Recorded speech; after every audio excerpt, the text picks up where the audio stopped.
बहुत कुछ कहा है और हमारा सौभाग्य है कि हमारे मंच पर और मंच के सामने भी आपके हमारे लौह पुरुष पटेल समाज के बहुत लोग बहुत बड़ी संख्या में यहाँ उपस्थित हैं। मैं तो सिर्फ इतना कह के अपनी बात पटेल जी के लिए समाप्त करूंगा कि मैं 150वीं जयंती पर उनको मैं सत नमन करता हूं और उन्होंने जो देश को बनाने का काम किया, 500 से ज्यादा रियासतों को जोड़ने का काम किया और ऐसी रियासतें जो नहीं आपके साथ आ रही थी उनको भी मजबूर किया भारत में विलय करने के लिए।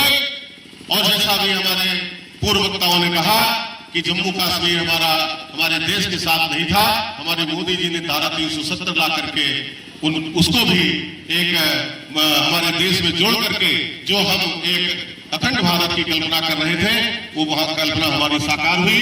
ऐसे समय में मैं लौह पुरुष सरदार वल्लभ भाई पटेल को नमन करता हूं। मित्रों,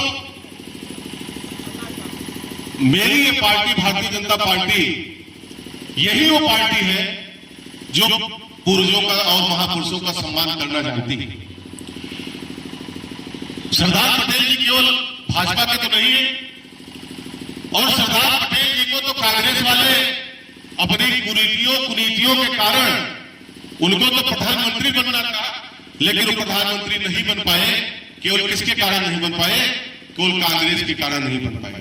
और कांग्रेस के कारण ही नहीं, उनको जो सम्मान मिलना था उनके ना रहने। आज के कार्यक्रम को लेकर क्या कहेंगे?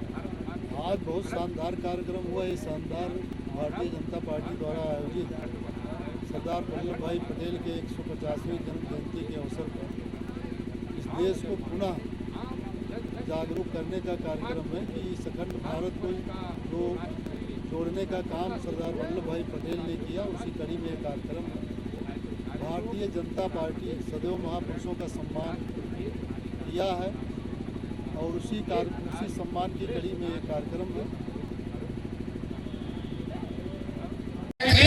कि देश आजाद होने के बाद भी जो अंग्रेजों की चाल थी कि इस देश को अगर राजा महाराजा रियासतें पुनः जीवित रहेंगी तो आज नहीं कुछ दिन के बाद ये देश फिर टूट जाएगा, खंड खंड में बट जाएगा और ये देश पुनः गुलामी की तरफ अग्रसर हो जाएगी।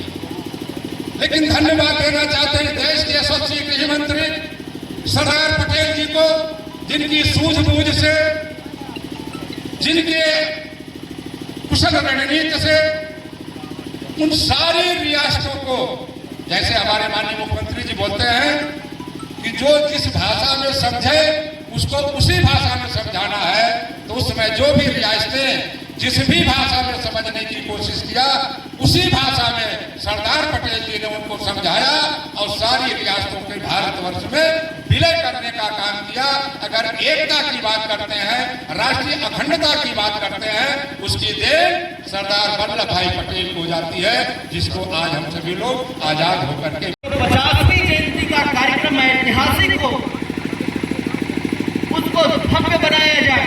हमारे कार्यकर्ता पिछले 1 महीने से तैयारी कर रहे हैं और लगातार कार्यक्रम पर कार्यक्रम चल रहे हैं, छोटी छोटी बैठकें कर रहे हैं। कोई बाजार नहीं बची है, कोई क्षेत्र नहीं बचा है पूरे जनपद का जहां पर सरदार पटेल जी के 150वीं जयंती का कार्यक्रम जो 1 महीने तक चलना है उसकी तैयारी बैठक न चल रही है। किसी बस्ती जनपद में बहुत सारे नेता हैं जिन्होंने सरदार पटेल जी को अपनी बोर्डिंग तक सीमित कर रखा है, जिन्होंने सरदार पटेल जी को केवल एक जाति तक सीमित कर रखा है। उनको ये नहीं मालूम कि अगर सरदार पटेल किसी जात के नेता नहीं, बोर्डिंग हाउस। आप लोगों को बहुत बहुत धन्यवाद, बहुत बहुत धन्यवाद। हमारे जिला अध्यक्ष जी ने पूरी बात बताई सरदार पटेल जी के बारे में, हमारे पूर्व मंत्री महेश शुक्ला जी ने पूरी बात बताई, दयाराम चौधरी जी ने बात बताई, सारे लोगों ने विस्तार रूप से सारी बात बताई। साथियों, थोड़ा बहुत मैं आप लोगों को हल्का फुल्का बताता हूं।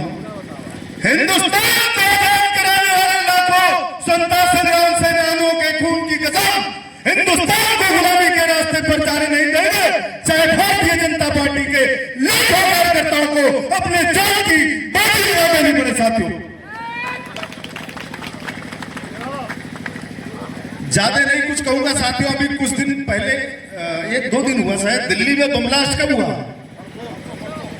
दिल्ली में परसों बम ब्लास्ट हुआ। हम आपको पक्का पक्का बता रहे हैं, इस बम ब्लास्ट से कांग्रेस पार्टी, समाजवादी पार्टी, सारे लोग खुश हैं। अगर कोई दुखी है तो भारतीय जनता पार्टी के कार्यकर्ता और इस देश की जनता दुखी है। मित्रों, मैं साथियों आपसे कहना चाहता हूं, ये समाजवादी पार्टी के लोग, ये कांग्रेस के लोग इस देश को खुला बनाना चाहते, इस देश को खंड-खंड करना चाहते हैं। एक तरफ आप देखते थे, एक समय था कि जम्मू कश्मीर में केसर और बादाम की खुशबू आती थी। आज का समय है इन्हीं कांग्रेसियों के नाते, इन्हीं समाजवादियों के नाते वहां बारूद की खुशबू आती है। ये किसकी देन है? ये कांग्रेस की देन है और समाजवादी पार्टी के नेताओं की देन है जो आतंकवादियों को सपोर्ट करते हैं। मित्रों, मैं आपसे बताना चाहता हूं, ये समाजवादी पार्टी वाले क्या करेंगे? ये जातिवाद के नाम कि हम कुर्मी है, हम यादव है, हम इस जात के, आपका वोट तो ठग लेते हैं, लेकिन इनका कितना आपको बता दूं, बस्ती में एक लखनऊ से लेकर के आपके बिहार तक कोई पटेल चौक नहीं, हमारे समाज का कोई चौक नहीं है, लेकिन उसको भी बदलने का काम अगर किसी ने किया और करने की कोशिश किया तो समाजवादी पार्टी के जिला अध्यक्ष और समाजवादी पार्टी ने बस्ती में किया। मित्रों, ये लोग चाह रहे हैं कि अब की बार 2027 में कुर्मी समाजवादी पार्टी को वोट नहीं देने वाला है। अगर ये लोग भाप जाएंगे तो ये खुद भारतीय जनता पार्टी में चले आएंगे कि कुर्मी समाज वोट नहीं देने वाला है, तो मैं क्या करूंगा? ये ऐसा बस्ती में चल रहा है।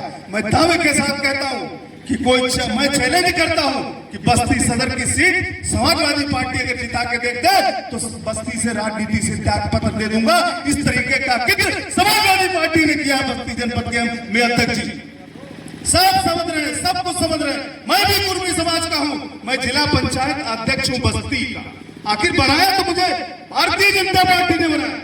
अगर मुझे जिला पंचायत अध्यक्ष बनाया तो हरीश द्विवेदी जी ने बनाया, भारतीय जनता पार्टी के कार्यकर्ताओं ने बनाया, संजय जायसवाल जी ने बनाया, दयाराम जी ने बनाया, जिला अध्यक्ष जी ने बनाया, सीए चंद्रप्रकाश जी ने बनाया। सब लोग मिलकर के आपके इस बेटे को जिला पंचायत अध्यक्ष बनाया था।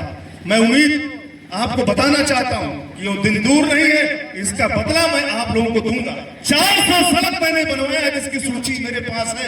आपके कप्तानगंज में भी करीब 48 सड़क मैंने बनवाया, आपके कप्तानगंज विधानसभा के सभी विधानसभाओं की मैं सूची जारी करूंगा। मित्रों, आज के अवसर पर ज्यादा न कुछ क्या करके इतना ही कहता हूं कि भोजन तैयार है हमारे अध्यक्ष जी का।